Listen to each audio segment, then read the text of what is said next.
전국 농축협 단위조합의 지속 가능성을 평가한 결과가 공개됐습니다. 토마토 CSR 리서치 센터가 오늘 발표한 자료에 따르면 부경 양돈 농협이 전국 종합 1위를 차지했습니다. 농축협 조합 지속지수에 대한 기준과 그 의미에 대해 경제부 이종용 기자와 이야기 나눠보겠습니다. 이 기자, 우리나라에 한 1200개에 가까운 농축협 단위 조합이 있죠. 전체적으로 이번 순위가 어떻게 나왔습니까?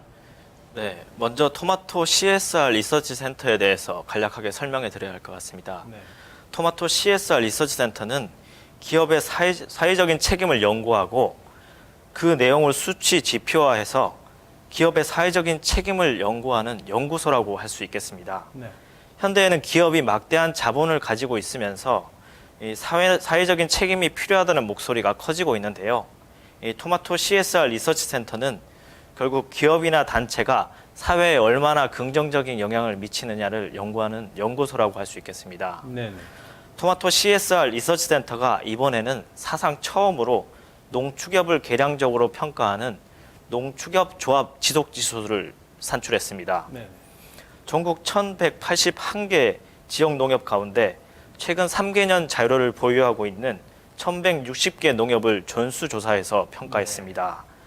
그 결과 양동계인 부경 양돈 농협이 조합 지속지수 전국 1위를 기록했습니다. 네. 총점 1000점 만점에 783.1점을 받았는데요. 네. 250점 만점인 경영 효율성 부문의 점수가 많이 받은 점이 주요했습니다. 네. 이어 도드람 양돈 농협이 총점 781.6점을 받으면서 2위를 기록했습니다. 통합 3위는 772.1점을 받은 대구축협이 차지했는데요. 네. 대구축협은 효율성 부문에서 250점 만점을 받아서 눈길을 끌고 있습니다. 네, 그렇군요. 이번에 이제 지속지수 평가는 총 5개 분야로 나눠서 진행이 됐다고 하던데요. 각 부문별 순위를 좀 알아볼까요? 네, 통합 전국 1위 자리는 부경 양돈 농협이 차지했지만 네. 부문별로는 순위가 많이 엇갈렸습니다. 네. 우선 성장 부분에서는 150점 만점에 148점을 받은 화계농협이 1위를 차지했습니다. 네. 협동 부문에서는 서안동 농협이 1위, 경영 효율성 측면에서는 대구농협이 250점 만점에 만점을 받았습니다. 네. 조직 부문에서는 낙농계인 서울우유농협이 85점 만점에 80.5점을 받아 1등을 기록했고, 네.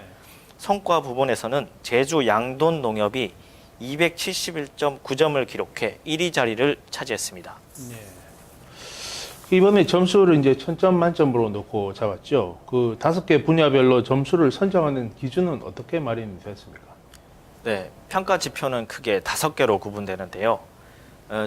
지속 가능성에 주안점을 둔 조직과 성과, 성장, 그리고 협동, 효율성에 구성됐습니다. 네. 대부분 3개년치 자료를 최근 연도에 가중치를 두는 방식으로 네. 가중평균에서 사용했는데요. 네. 3개년치 자료를 활용해서 지속지수를 산출한 뒤에 평가 결과가 우수한 상위 20에서 30% 조합을 추렸습니다. 네. 부문별로 살펴보면 성과 부분이 총점 1000점 가운데 300점으로 배점이 가장 높았습니다. 네.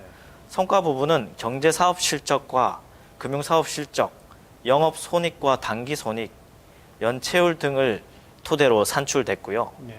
200점 만점인 협동 부문은 문화복지시설이나 비정규직 비율, 노동소득 분배율 등을 토대로 산정됐습니다. 네. 그리고 성장 부분은 자산이나 경제금융사업 실적, 조합원 증가율을 토대로 산출됐고, 조직 부문은 자산과 순자본 비율, 조합원 수 등을 세부 지표로 삼았습니다. 네. 상당히 좀 꼼꼼하네요. 그 단위 조합의 지속 지수를 평가한다. 그러니까 좀 사실은 낯선 게 사실인데요. 이런 평가를 하는 그 이유는 뭔가요?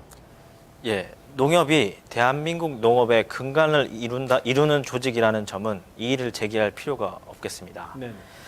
정부가 직접 담당하기 어려운 농업 지원 기능을 도맡고 있고, 해마다 막대한 예산을 지원받으면서 농업 정책이 농협을 통해 실현되고 있습니다. 네.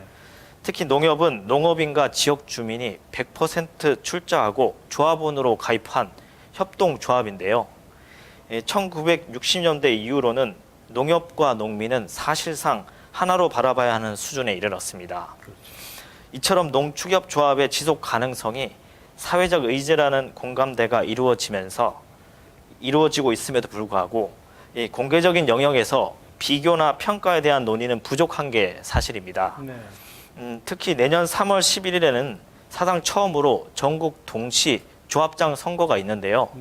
이번 농축협 조합 지속지수 수치가 조합장 선거에서 유권자 스스로가 자기 지역 농협의 수준을 파악하고 어느 조합이 못하고 잘했는지를 알 수 있는 가늠자가 될 것으로 보입니다.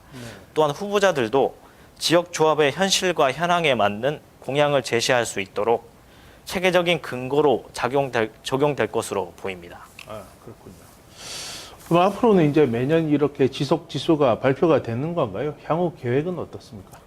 네, 농축협 조합 지수 평가의 큰 전제는 단위 조합의 지속 가능성에 초점이 맞춰져 있습니다.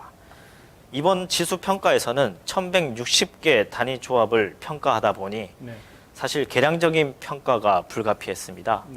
하지만 앞으로는 토마토 CSR 리서치 센터가 농축협 조합의 본래 기능을 측정하기 위해서 평가 지표 가운데 협동 부분에 주안점을 두고 지속적으로 평가 지표를 발전시켜 나간다는 계획입니다. 이번 첫 평가를 계기로 농축협 조합의 지속 가능성을 향상시키는데 기여하는 지수로 발전시켜 나가겠다는 방침입니다. 그렇군요. 알겠습니다. 이종용 기자 수고했습니다. 정부가 내년 경제 성장률 전망치를 4%에서 3.8%로 하향 조정했습니다. 내년에도 경제 여건이 크게 호전되지는 않을 것으로 보입니다. 이런 가운데 정부는 구조개혁에 착수한다는 계획이지만 노동계와의 갈등을 풀 수 있을지가 미지수입니다. 정부에게 제일 시급한 것은 신뢰를 되찾는 것이 아닐까 합니다. 뉴스통을 마칩니다. 고맙습니다.